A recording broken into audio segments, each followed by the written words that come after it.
Hi guys, today I share with you 5 tips for painting with watercolors. The painting in the background is a portrait of Heya, which is a character of the story with the same name from Edgar Allan Poe. And the painting was supposed to go to the gallery, but has already sold. I'm very happy about that. I will do another one for this show. And the girl in the painting is a mysterious woman that has a subtle but eerie beauty and was very strange, and the partner and the love of the narrator of the story. And she died, and the narrator married again unhappily, and the ghost of Heya came back, killed his new wife, and resurrected in her dead body, which was super creepy and a very spooky story. I listened to it on YouTube in German though, but there are English versions too, so I can definitely recommend to listen to this story if you want some spooky stories to get ready for Halloween. This story is wonderful, and I love the name. Heya is really a beautiful name. In the story she had black hair and black eyes, but the doll I chose didn't, and I just wanted to leave it because I really like this blonde. So this is just my interpretation. Yeah, and this eerie doll face, it's perfect. It's so creepy but still beautiful, so I really admire like these doll faces. A limited edition of 20 fine art prints of Heya is available at my online store, both in the basic and the embellished version. What I love about painting with watercolors is that they are so easily accessible and that you just have to open your watercolor set and get your brushes, and then you can start right at. But oftentimes it's not that easy, and it happened so often that I ruined my pieces and I was so frustrated, and I just over the time gathered some useful steps that I have in place to check that my watercolor work is going to be like I expect it to. So first of all, the following tips, I apply all these tips for my own artworks, especially when I aim for a finished gallery ready painting, but you don't have to do that. This is just my kind of strategy that helps me, and it's there for a specific result that I want to have. So for example, the painting that you see in the background has exactly that look that I aimed for, and so these tips are super helpful for me, but you can see for yourself if they are helpful or not. And sometimes it's totally perfect just experimenting and don't plan or just splashing watercolor around and testing out your materials and don't follow like a rigid plan. So this is just for me and it helps me. So the first tip is planning.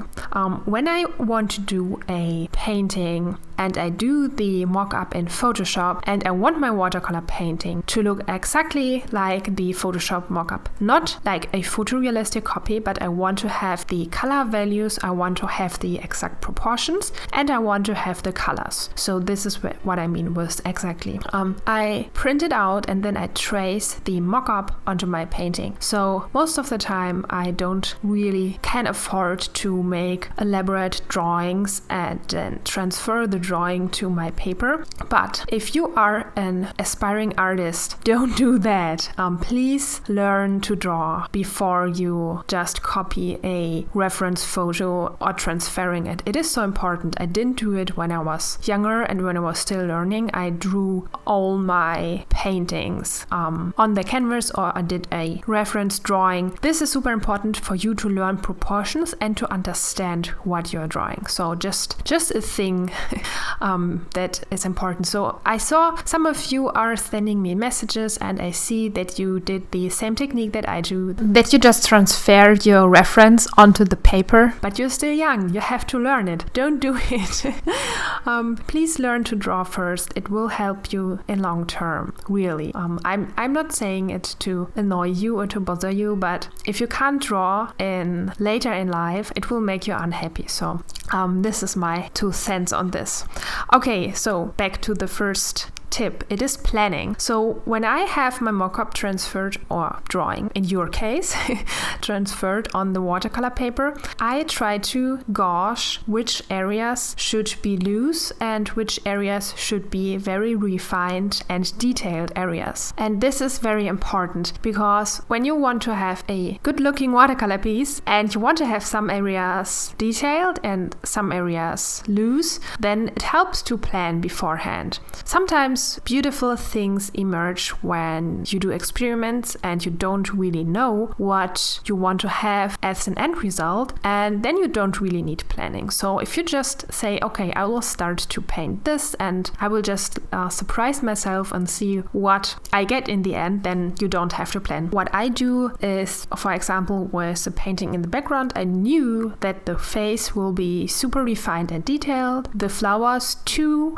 and the butterflies and the hand. And the rest should be loose and watercolory and painterly, and it should dissolve into beautiful watercolor effects. So this is the look I aimed for. And so I started to plan which areas to lay down first. And some areas also have to be separated because if you, for example, would wet the entire paper and then apply color, all colors would bleed into each other. So I only applied watercolor or just pure water on specific areas, for example the dress, and then I could just let all the reds bleed into each other and all the blacks. And the same I do with the background, for example. The background can totally bleed into the hair, but it shouldn't bleed into the moon. So for example, I just let a area open where the moon is and I just lay down the water around it and then drop watercolor into it. And for example, when I want to have an area a bit darker, but I also want that this dark area is watercolor and I want it to have a gradient, just blend into the background, which is pretty difficult because if you lay down dark watercolor, let it dry, then you have harsh watercolor edges. So what I do is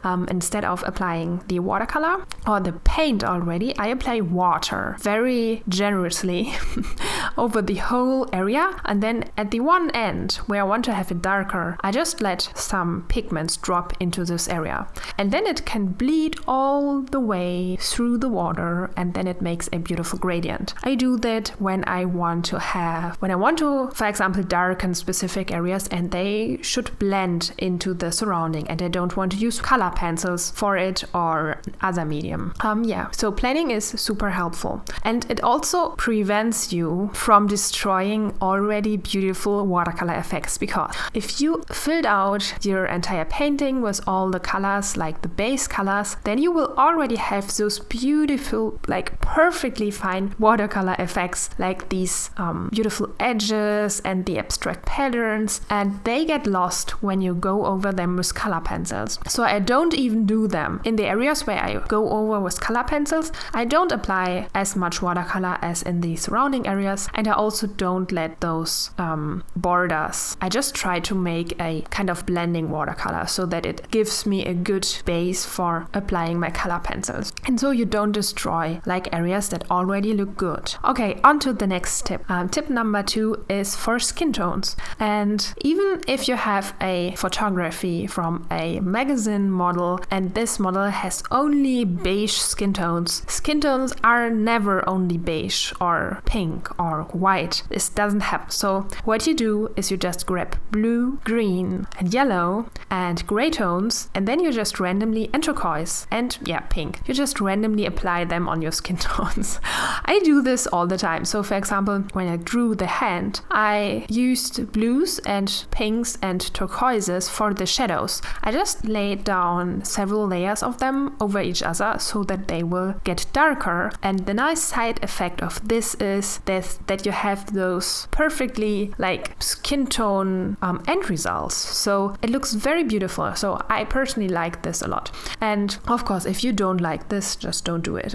But I really like it. What also is great is purple. So if you have purple tones, like opposite cool tones are very good for skin tones. And sometimes a warm tone like burnt sienna or ochre is super helpful as well.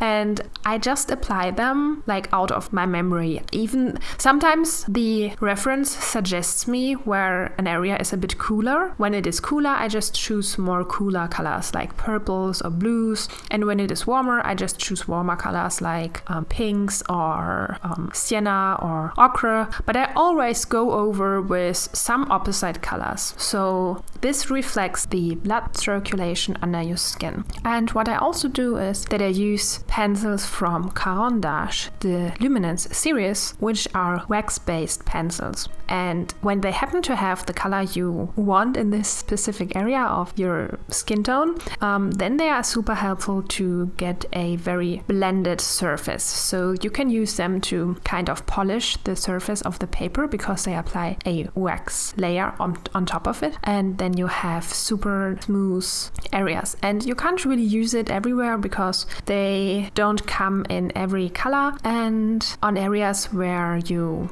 don't already have a lot of color pencils laid down, the structure of the paper is very visible in this area. So I only apply them, or most of the time, on areas where I already laid down a lot of color pencils. And then when you then use them, you have a very polished surface, and it's like the blending effect is impressive. So this is why I use them a lot on skin tones. And they are also super helpful on eyes, especially the waterline or just lashes, because even though if you already painted or drew with black color pencils, you can go with the white luminance pencil over it and you have a very like light gray line. So it's perfect for lashes or the waterline or some highlight.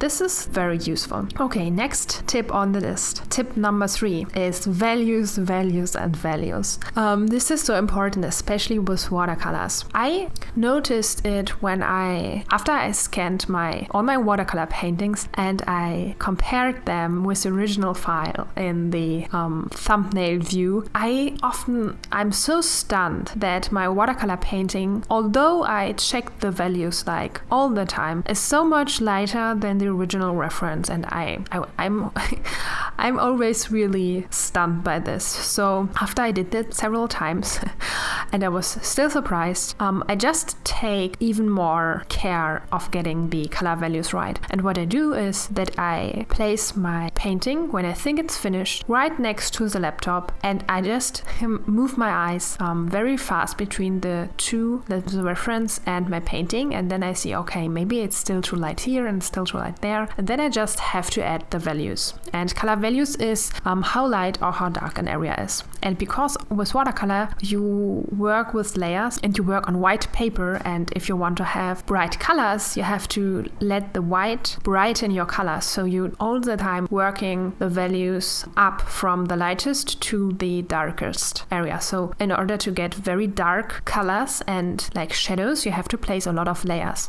And because we always see our painting and in the whole it looks already good, but when you then compare it to the reference, you see, oh my god, it's way too light. And what I also do is when I really want to have super black areas, which was the case with this painting, normally I don't really have that, but with this painting it's like a dark, eerie doll. I needed to have very dark areas, and then I'm using just black ink. And I try to apply it very loosely because I want to have it blended with the watercolors. I don't want to have like one area just flat black and then that is it. I just want to have like a nice blending into the surrounding, and so I just let the tip of the brush just more or less chaotically go over the area, and then when it looks good I just let it be. Okay, and tip number 4 are super special secret tips of my technique that I develop, and the first one is use gouache for flowers, especially for roses or for flower petals.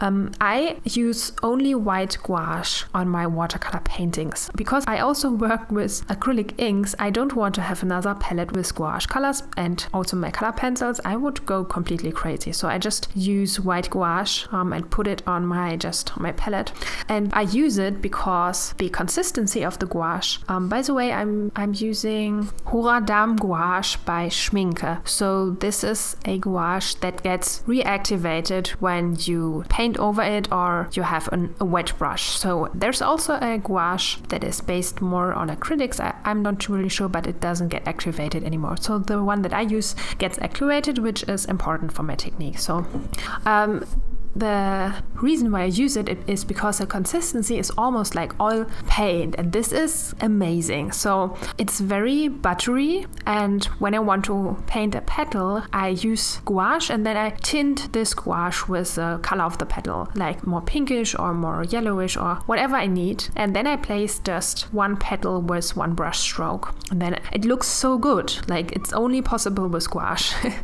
or with oil paint. So this is why I use it. And the good thing also is that you can draw over it with color pencils. I also tried it out with acrylic inks, my petal technique, but I couldn't draw over it. And the white gouache isn't really very opaque, so if you want to place highlights with it, just forget it. It won't work. But flower petals aren't super opaque as well, so it works perfectly together. Then speaking of opaque, we come to the next tip. I use white acrylic inks for highlights. You could also use gel pens, but since I bought white acrylics from Aerocolors by, I think, Schminke, but I'm not sure.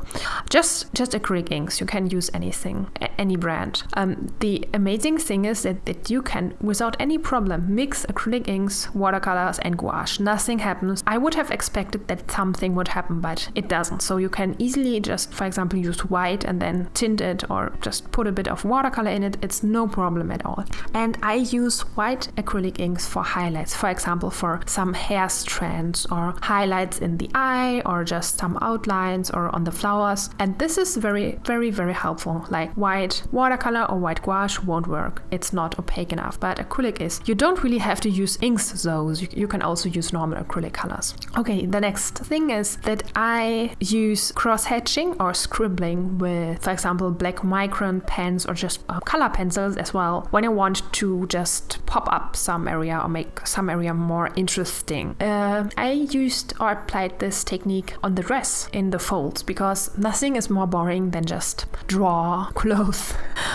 exactly like it looks like. I'm super bored by it, and I really like when it's loose and when it looks like super chaotic and you can't really see how like the artist has done it, but it looks like a dress. So I like if it is a mixture of a lot of techniques and you can see what it is in the end, but you don't know how someone did it. So I will now reveal to you how I did it. So if you're even interested in this. So I personally just like to have things look realistically, but they consist of textures that are chaotic. And what I do is that I just scribble with either color pencils or micron pens, and I just really randomly scribble so that I have like this nice scribbly result. And I also use cross-hatching, and in this case I also used black ink. So I just combined everything so that it's really, instead of using just bland outlines, which can be very beautiful. So I just sometimes use outline, but instead of that I just scribble like a rough outline as if I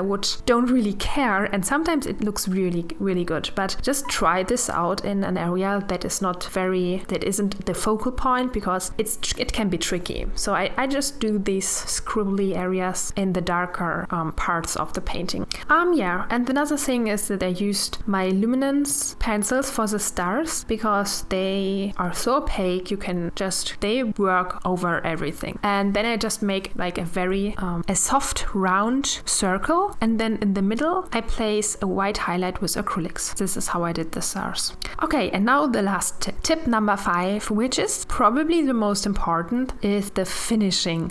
Because after you just painted all the individual areas, sometimes they don't really fit together. So you think, okay, like the butterfly looks good and maybe the hair looks good and the flowers, but they don't really fit together. So what I do then is that I just go all the tips that I just said. So checking the skin tones, rechecking the values, see if I can add some outlines somewhere, some scribblings, some cross-hatching to connect the individual parts, because sometimes we get lost in details and then we don't really see the whole painting. And what I do is, but it's very important, is I put my painting next to my laptop and then I just step back from it. And then I check if there's something that really bothers me. Maybe it's too light, or maybe like something pops out too much. And then I sometimes I have to go over a complete area with watercolor, for example. Or in this case, for example, the dress was way too light and the watercolor didn't really have the brightness of the red, like the reference. And I'm so happy that I bought these acrylic inks. I don't really use them all the time and I don't use all the colors, but they are so helpful. So in order to get this bright red, this acrylic red really saved me. And I use a palette where are like little boxes with lids, so that all the colors are staying wet all the time. And this is super important because acrylics just dries instantly, and this is super helpful. And yes, as a finishing method, you can also see if you can add some outlines and outlines you can do either with color pencils or with microns or with your brush. Just see what fits or what matches best to your painting. And then what I also do as a finishing is to varnish my watercolor painting, and I use a pastel varnish, just a regular one. Just one I get from a local art store. It's nothing special. And it helps to intensify the colors and to enhance the blacks a bit, and it's very useful. And also if you want to add glitter, what I like to do with my watercolor pieces, it serves as a layer between your watercolor painting and the glue, because the glitter reactivates gouache and other medium like watercolor, and then you have a really ugly smudge when you want to apply glitter. So that's necessary if you want to add something at the end. Yeah, I hope these tips were helpful, and as I said, you don't need to follow them strictly or all of them. Just pick and choose those which fits to your technique and to your artworks. For in-depth painting tutorials, head over to my Patreon page and select the $5 reward tier. You get instant access to over 30 painting tutorials, which you can download, insights into my work in progress, helpful art material posts, and I answer all of your questions. For $10 a month, you get exclusive access to my live stream and real-time painting videos. For $15 and more, you get beautiful art surprises, fine art prints, original watercolor illustrations, and much more. Yeah, I hope you liked these tips, and if you did, don't forget to give the video a thumbs up and subscribe to my channel. I hope I see you in the next one. Bye bye!